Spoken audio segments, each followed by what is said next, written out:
Subscribe now and press the bell icon. Never miss an update. नमस्कार साथियों, स्वागत करता हूँ सभी का इस यूट्यूब चैनल पर।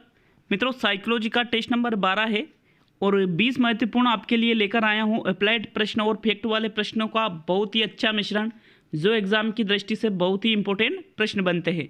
तो साथियों, बिल्कुल 20 प्रश्नों को आपको अच्छी तरह से देखना है, जवाब देना है, आपको ये भी बताना है कि आपके कितने प्रश्न सही होते हैं। तो शुरू करते हैं मित्रों। ये जो टेस्ट है ये रीड के लिए लेवल 1 हो या लेवल 2 हो, या फिर सेकंड ग्रेड हो या फर्स्ट ग्रेड हो, या फिर सी-टेट हो, यूपी-टेट हो, इन सभी भर्तियों के लिए बहुत ही महत्वपूर्ण टेस्ट होने वाला है। शुरू करते हैं मित्रों। प्रश्न नंबर पहला, एक साथ जन्म लेने वाले दो अलग अलग बच्चों में कोई मोटा हो जाता है, कोई पतला, कोई लंबा, कोई नाटा हो जाता है। विकास का यह कौन सा सिद्धांत कहलाता है? समरूपता का सिद्धांत, एकीकरण का सिद्धांत, समान प्रतिमान का सिद्धांत और व्यक्तिगत विभिन्नता का सिद्धांत। तो साथियों, पहले प्रश्न का राइट आंसर बताइए, इसका सही आंसर क्या रहेगा?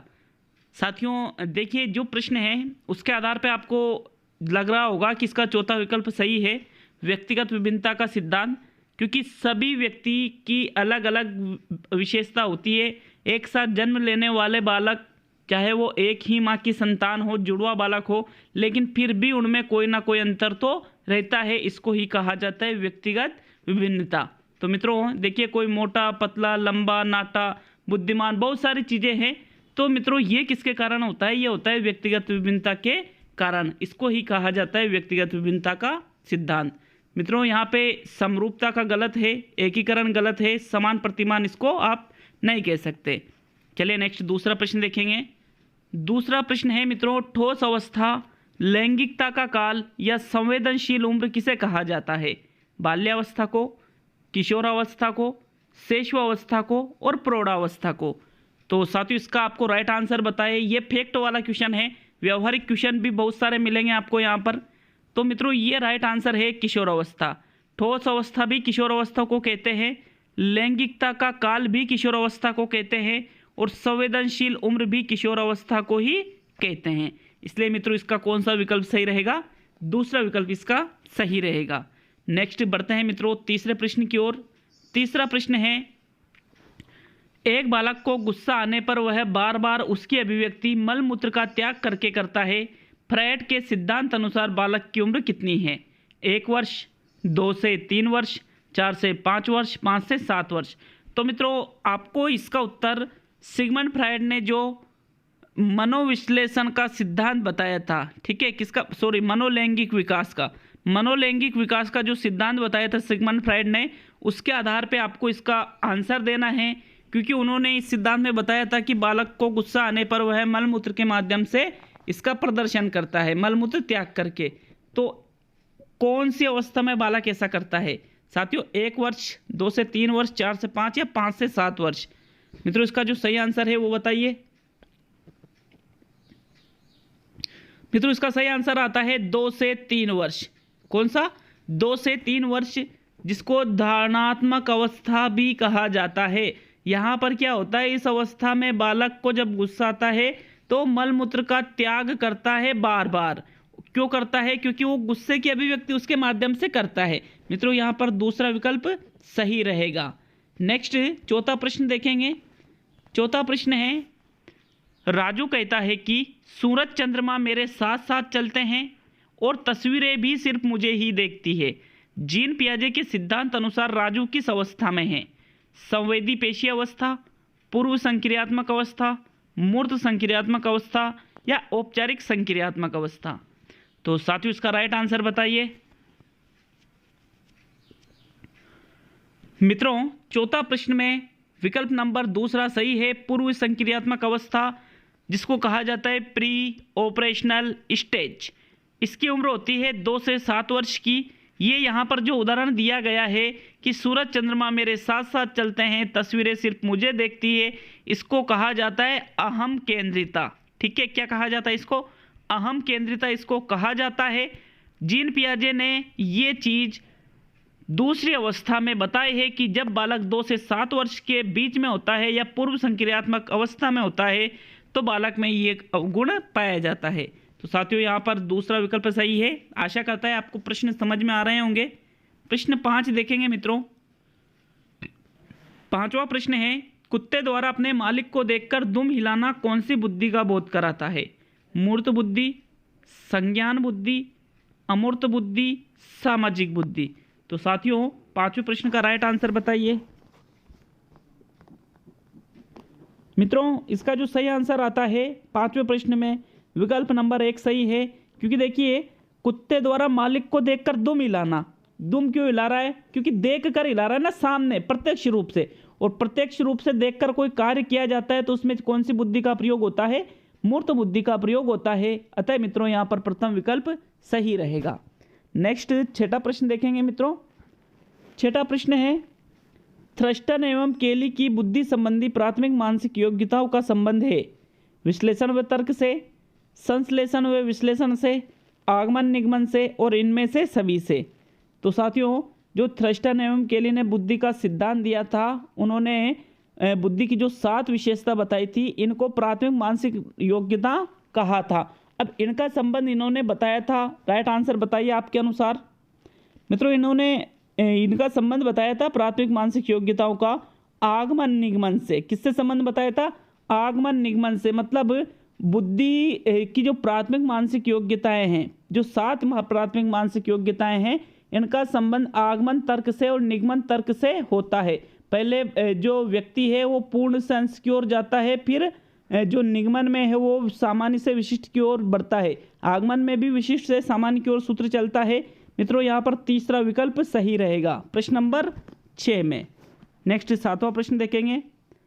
7वां प्रश्न है मित्रों इंपॉर्टेंट प्रश्न है। अधिगम संबंधी कठिनाइयों में आपको मैं ये सभी चीज़ें पढ़ाने वाला हूँ, 14-15 प्रकार के विकार। तो देखते हैं 7वां प्रश्न।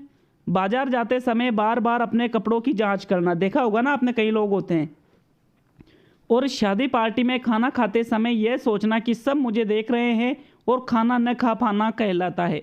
बहुत से लोगों में ये बीमारियां होती है, सभी में नहीं होती है। नॉर्मल अगर अपन करते हैं तो वो अलग चीज़ है, लेकिन बहुत सौ में ज़्यादा हो जाती है।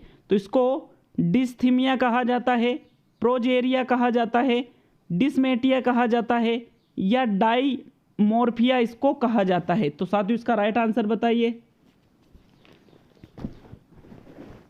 मित्रों 7वें प्रश्न में तीसरा विकल्प सही है, डिसमेटिया।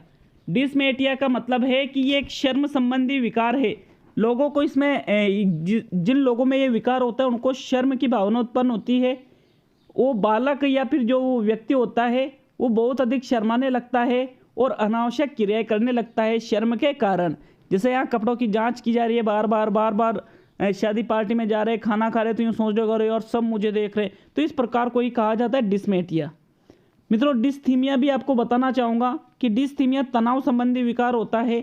इसमें बालक नकारात्मक विचारों की तरफ बढ़ता है। ठीक है, जैसे परीक्षा में फेल होने का तनाव, आप सोचते हो कि यार मेरा रीट में नंबर नहीं आएगा। किसी की शादी नहीं होती है तो शादी ना होने का तनाव, ये डिस्थीमिया के अंतर्गत आ जाता है। मित्रों प्रोजेरिया की बात करूँ तो प्रोजेरिया तो दृष्टता संबंधी विकार है। इसमें कम उम्र में ही मतलब जो लोग हैं वो बूढ़े दिखने लग जाते हैं। मतलब उम्र तो कम है लेकिन जैसे 10 साल का बालक की बूढ़े लोगों की तरह दिखने लग गया। और एक है डिसमोर्फिया। तो मित्रों डिसमोर्फिया की मैं बात करूं, डिसमोर्फिया क्या होता है? ये एक भ्रम संबंधी विकार होता है। भ्रम लोगों को उत्पन्न होता है कि मेरा दायां हाथ बायां हाथ से अधिक लंबा है, मेरे कान उसके कान से बहुत बड़े हैं। इस प्रकार का विकार कहलाता है डिसमोर्फिया। तो मित्रों यहाँ पर तो शर्म संबंधी है तो डिसमेटिया इसको कहा जाएगा। नेक्स्ट 8वां प्रश्न देखेंगे साथियों। 8वां प्रश्न है एनसीएफ 2005 में कुल 5 अध्याय है। इनमें से प्रथम अध्याय की शुरुआत किससे होती है? सभ्यता की प्रगति से, बोझ रहित शिक्षा से, निर्देश से, या उद्देश्य से? तो साथियों 8वें प्रश्न का राइट आंसर बताइए। मित्रों 8वां प्रश्न का जो सही आंसर है वो है सभ्यता की प्रगति से। देखिए गुरुदेव रविन्द्रनाथ टैगोर ने एक निबंध लिखा था सभ्यता की प्रगति। इसी निबंध से प्रथम अध्याय की शुरुआत होती है एनसीएफ 2005 में, जो कुल 5 अध्याय है। जब एनसीएफ 2005 पढ़ेंगे आप टेंशन बिल्कुल मत लें। जो साइकोलॉजी की रेगुलर क्लास ले रहा है मुझे पता है वो जब एग्ज़ाम के बाद में यूँ कहेगा कि हाँ सर हमने बहुत अच्छा किया जो क्लास ले ली। बाद में देखना, मैं गारंटी देता हूँ इस चीज़ की कि आप जो क्लास नहीं लेते हैं उनको ये चीज़ जरूर याद आएगी। नेक्स्ट 9वां प्रश्न देखेंगे। 9वां प्रश्न है, मीना का परिचय शादी में रीना से होता है। तो मीना कहती है कि मैं मंत्री जी की रिश्तेदार हूँ। मीना यहाँ पर प्रदर्शित कर रही है तादात्म्यकरण को, आत्मीकरण को, द्विवा स्वप्न को या मार्गांतिकरण को। तो मित्रों 9वें प्रश्न का सही आंसर बताइए। साथियों 9वें प्रश्न का सही आंसर है आत्मीकरण। देखिए आत्मीकरण का मतलब क्या होता है कि स्वयं के परिचय देने से पूर्व किसी प्रतिष्ठित व्यक्ति का परिचय देना अपने साथ संबंध करके, तो उसको ही आत्मीकरण कहा जाता है। जिसे यहाँ मीना खुद का परिचय दे रही है, लेकिन वो क्या कह रही है कि मैं मंत्री जी की रिश्तेदार हूँ। तो मतलब प्रतिष्ठित व्यक्ति से संबंध करके वो खुद का परिचय दिया जाता है, तो उसको ही आत्मीकरण कहते हैं। जबकि तादात्म्यकरण क्या होता है, इसमें व्यक्ति किसी सक्सेसफुल आदमी की तरह बनना चाहता है, उसकी तरह कार्य करके। द्विवा स्वप्न तो सभी जानते हो, डे ड्रीम फैंटेसी जिसको कहा जाता है। दिन में सपने देखना, जैसे ख्याली पुलाव बनाना, सोते सोते मतलब बेटे बेटे यूँ सोचना कि यार मैं तो हीरो बन गया, मैं तो फेमस हो गया। मार्गांतिकरण का मतलब क्या हुआ कि अपने मार्ग को चेंज कर लेना। नेक्स्ट 10वां प्रश्न देखेंगे मित्रों। 10वां प्रश्न है, निम्न में से समायोजन की अप्रत्यक्ष विधि कौन सी है? बाधा को दूर करना, लक्ष्य में परिवर्तन करना, समस्या का विश्लेषण करना और विपरीत रचना। तो साथियों 10वें प्रश्न का सही आंसर बताइए। इसका सही आंसर क्या रहेगा मित्रों? इसका राइट आंसर है विपरीत रचना। विपरीत रचना को समायोजन की अप्रत्यक्ष विधि के अंतर्गत शामिल किया जाता है। जबकि आप बाधा को दूर कर देते हो, लक्ष्य में परिवर्तन कर देते हो, समस्या का विश्लेषण कर देते हो, ये सभी समायोजन की प्रत्यक्ष विधियों के अंतर्गत आता है। तो साथियों इसका ओनली चौथा ही विकल्प सही रहेगा। अगर कोई सोचता है कि लक्ष्य में परिवर्तन करना भी समायोजन की अप्रत्यक्ष विधि है, तो मित्रों अप्रत्यक्ष विधि जब उदाहरण पूछे तब आएगा। डायरेक्टली लक्ष्य में परिवर्तन करना समायोजन की प्रत्यक्ष विधियों अप्रत्यक्ष विधियों में नहीं आता है, प्रत्यक्ष में आता है। और इस चीज़ को मैं प्रूव भी कर सकता हूँ अगर कोई नहीं मानता है तो। मित्रों यहाँ चौथा विकल्प सही है। प्रश्न नंबर 11 देखते हैं। 11वां प्रश्न है, कौन सी विशेषता शील गुण की नहीं है? शील गुण सुना है ना नाम सभी ने, आलपोर्ट ने बहुत सारे अच्छी सिद्धांत दिया है शील गुण का, तो केटल ने भी दिया है। तो मित्रों आपको ये बताना है कि शील गुण की कौन सी विशेषता नहीं है। पहला देखते हैं, यह अभिप्रेरणात्मक होते हैं, यह दिखाई नहीं देते हैं, प्रत्येक व्यक्ति में शील गुण पाए जाते हैं, कोई भी शील गुण कभी भी नष्ट नहीं होता है। तो साथियों 11वें प्रश्न का राइट आंसर बताइए। मित्रों इसका राइट आंसर है चौथा विकल्प कि कोई भी शील गुण कभी भी नष्ट नहीं होता है। ऐसा नहीं है, शील गुण नष्ट भी हो सकते हैं, जरूरी नहीं है कि शील गुण नष्ट होते ही नहीं है, और बहुत सारे नहीं होते, लेकिन ऐसा नहीं है कि एक भी शील गुण कभी नष्ट नहीं होता है। मित्रों हो जाते हैं बिल्कुल, लेकिन ये ऊपर जो 3 विशेषताएं हैं, ये तीनों शील गुण की विशेषताएं हैं कि ये दिखाई नहीं देते हैं, इनको महसूस करना पड़ता है, जैसे भाववाचक संज्ञा। यह अभिप्रेरणात्मक होते हैं, सही है। प्रत्येक व्यक्ति में शील गुण पाए जाते हैं, ये बात भी सही है, कोई ना कोई शील गुण जरूर सभी में पाया जाता है, लेकिन ऐसा नहीं है कि ये कभी नष्ट नहीं होते हैं, ये कभी नष्ट हो सकते हैं। इसलिए मित्रों इसका चौथा विकल्प सही है प्रश्न नंबर 11 में। प्रश्न नंबर 12 देखेंगे साथियों। 12वां प्रश्न है बहुत कन्फ्यूजन वाला, 3H और 4H की विचारधारा किसने दी थी? ब्लूम व पेस्टोलॉजी ने, पेस्टोलॉजी व ब्लूम ने, पेस्टोलॉजी व महात्मा गांधी ने, महात्मा गांधी व पेस्टोलॉजी ने। साथियों 12वें प्रश्न का सही आंसर बताइए। साथियों इसका जो सही आंसर आता है 12वें प्रश्न में, वो तीसरा विकल्प सही है। 3H की विचारधारा तो पेस्टोलॉजी ने दी थी और 4H की विचारधारा महात्मा गांधी ने दी थी। इंपॉर्टेंट है, हर कोई नहीं बताता है इनको, लेकिन मैं आपको बताना चाहूँगा इसमें कि जो 3H है, 3H की विचारधारा देने वाले तो पेस्टोलॉजी है, लेकिन BS ब्लूम ने जो 3H है, हेड हर्ट हैंड, उसके आधार पर BS ब्लूम ने उद्देश्यों का वर्गीकरण किया था 3H के आधार पर, ना कि 3H की विचारधारा BS ब्लूम ने दी थी। तो इस चीज़ को याद रखना है कि ब्लूम का वर्गीकरण 3H पर आधारित है, किंतु 3H का विचार पेस्टोलॉजी के द्वारा दिया गया था और 4H का विचार महात्मा गांधी के द्वारा दिया गया था। 3H में क्या क्या शामिल होता है? हेड, हार्ट, हैंड, और 4H में इन तीनों के साथ में हेल्थ भी जुड़ जाती है, हेल्थ स्वास्थ्य जिसको कहा जाता है। तो मित्रों ये बताया था महात्मा गांधी ने 4H, तो बिल्कुल क्लियर याद रखना है, तीसरा विकल्प इसमें सही रहेगा। प्रश्न नंबर 13 देखेंगे। 13वां प्रश्न है,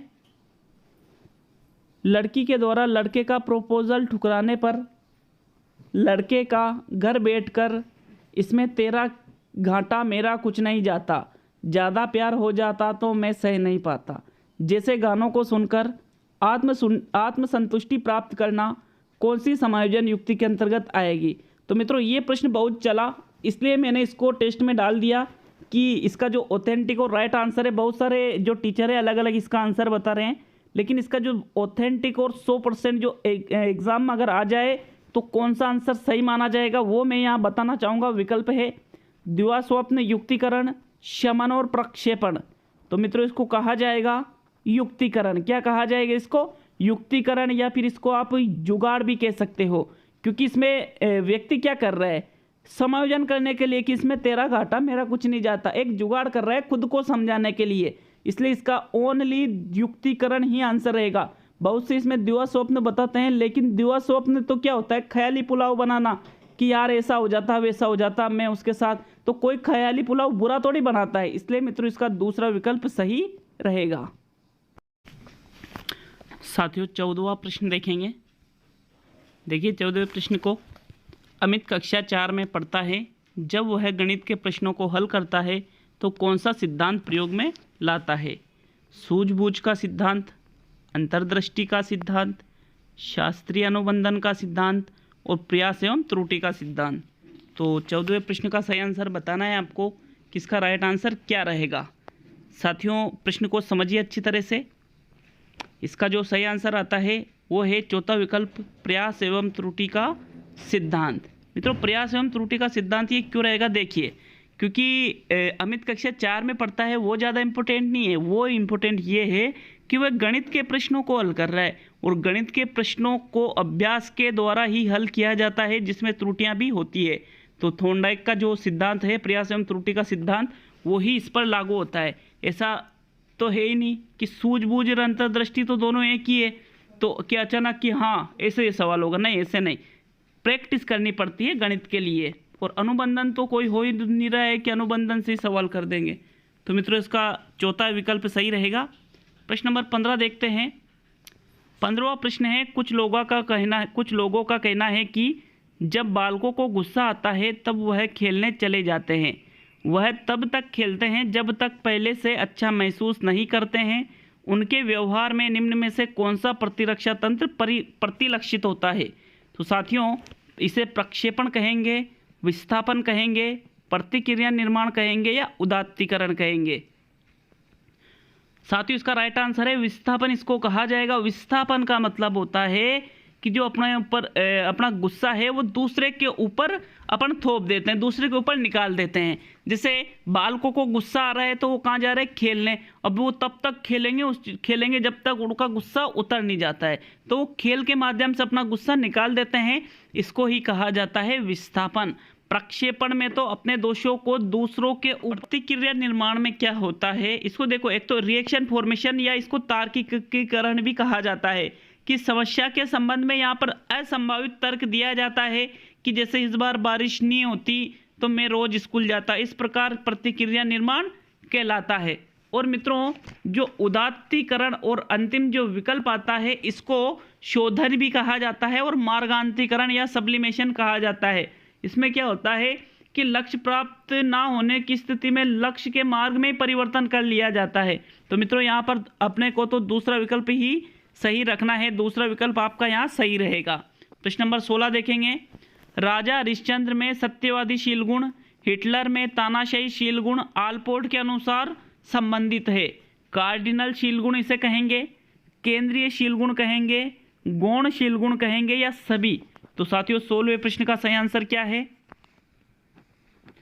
साथियों आलपोर्ट ने जो शील गुण का सिद्धांत दिया है उन्होंने कार्डिनल शील गुण के अंतर्गत बताया है कि ऐसे शील गुण जो व्यक्ति विशेष में ही पाए जाते हैं, सभी में नहीं पाए जाते, और जो चेंज नहीं होते हैं, जैसे राजा हरिश्चंद्र में सत्यवादी शील गुण, हिटलर में तानाशाही शील गुण, ये यूं है विश्व प्रसिद्ध कर देते हैं लोगों को। कार्डिनल शील गुण ये सभी में नहीं पाए जाते हैं। जैसे कोई सा भी उदाहरण हो सकता है, जैसे विराट कोहली है, विराट कोहली में क्रिकेट खेलने का शील गुण है। तो मित्रों इस प्रकार प्रथम विकल्प सही है इसका, कार्डिनल शील गुण। नेक्स्ट 17वां प्रश्न देखेंगे। 17वां प्रश्न है, विकास के संदर्भ में कौन सा कथन असत्य है? असत्य। विकास जीवन पर्यंत चलने वाली प्रक्रिया है, विकास गर्भावस्था से आरंभ होता है, विकास एक सतत किंतु असमान रूप से होता है, और विकास केवल गुणात्मक होता है। तो मित्रों 17वां प्रश्न का सही आंसर बताना है आपको। 17वें प्रश्न का राइट आंसर क्या रहेगा कि कौन सा कथन यहाँ असत्य है? तो मित्रों बात करते हैं सभी विकल्पों की। विकास जीवन पर्यंत चलने वाली प्रक्रिया है, बिल्कुल सही है। विकास गर्भावस्था से आरंभ होता है, 100% सही बात। विकास एक सतत किंतु असमान रूप से होता है, बिल्कुल सही है। तो मित्रों यहाँ चौथा विकल्प गलत होगा कि विकास केवल गुणात्मक होता है। विकास गुणात्मक और मात्रात्मक दोनों होता है, इसलिए इसका चौथा विकल्प यहाँ सही रहेगा, क्योंकि असत्य चौथा ही विकल्प है। प्रश्न नंबर 18 देखेंगे। मित्रों 18वां प्रश्न तथ्यात्मक है। जिला प्राथमिक शिक्षा कार्यक्रम किस वर्ष लागू किया गया था? 1990, 1998, 1994 और 2000। तो साथियों इसका सही विकल्प कौन सा है? जिला प्राथमिक शिक्षा कार्यक्रम कब लागू किया गया था, आपको ये बताना है इसमें। मित्रों इसका जो सही आंसर है वो आता है तीसरा विकल्प, 1994 में जिला प्राथमिक शिक्षा कार्यक्रम लागू किया गया था। 1994 में ही इसकी एग्जैक्टली डेट है। बहुत सी जगह 1993 में लिखी हुई है, जो बिल्कुल गलत है। मित्रों यहाँ तीसरा विकल्प सही है। नेक्स्ट 19वां प्रश्न देखेंगे। 19वां प्रश्न है, एनसीएफ 2005 किस प्रकार की शिक्षण प्रणाली को प्रोत्साहित करती है? समावेशी, एकीकृत, नियमित और विशेष। तो मित्रों एनसीएफ 2005 है, उससे संबंधित ये प्रश्न है, वो कौन सी शिक्षण प्रणाली को प्रोत्साहित करती है कि भाई ये शिक्षण प्रणाली विद्यालयों में होनी चाहिए? तो साथियों इसका राइट आंसर जो आता है वो आता है समावेशी। ठीक है, प्रथम विकल्प यहाँ पर सही रहेगा। और आज का अंतिम प्रश्न देखेंगे, 20वां प्रश्न। राष्ट्रीय शिक्षा नीति 1986 के अनुसार शिक्षा पर निवेश कुल राष्ट्रीय उत्पादन का प्रतिशत होना चाहिए 6%, 10%, 4%, 8%। तो 20वें प्रश्न का सही आंसर बताएं मित्रों। इसका सही आंसर क्या रहेगा कि जो राष्ट्रीय शिक्षा नीति 1986 थी, जिसको प्रथम नई राष्ट्रीय शिक्षा नीति भी कहते हैं, उसके अनुसार शिक्षा पर कुल राष्ट्रीय उत्पादन का कितना प्रतिशत निवेश होना चाहिए? तो मित्रों इसका आंसर है प्रथम विकल्प 6%। बिल्कुल 100% आंसर सही है। तो बिल्कुल यार वीडियो पूरा हो चुका है। अगर अच्छा लगता है तब ही लाइक करना, कमेंट करके जाना, और चैनल पे नए हो तो सब्सक्राइब भी जरूर करना। मित्रों अच्छा लगे वीडियो को तो शेयर कर दिया करो वीडियो को। मिलते हैं अगले नेक्स्ट वीडियो में।